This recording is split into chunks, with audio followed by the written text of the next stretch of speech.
కుబేరుడు అంత తపస్సు చేసినా అమ్మవారు వచ్చి 16 ఏళ్ళ అమ్మాయిలాగా శివుడు భుజం మీద చేస్తే ఆయన ఏమనుకున్నారంటే కళ్ళు కిటికిరించి ఈవిడెవరు, అదేమిటి అంత చనువుగా శివుడి మీద చేసి వస్తుంది, నేను 10,000 ఏళ్ళు తపస్సు చేసి ఈ సన్నాసిగా ఆవిడ అమ్మవారు అనే విషయం స్ఫురణకు రాలా.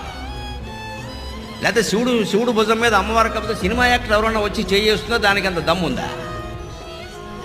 ఊహించాను కదా, పరమేశ్వరుడు పక్కన ఎవరు ఉంటారండి, ఆవిడ తప్ప. అంటే వీడు కోరుకున్న రూపంలో ఉండాలి, ఎందుకంటే వీడు గుళ్ళో చూసిన రూపం వేరే, ఇక్కడ ఇలా కూర్చుని ఇలా ఉంటుంది, అలాగే ఉండరు ఎప్పుడు. ఇక్కడ వాళ్ళు తోచినట్టు వాళ్ళు ఉంటారు.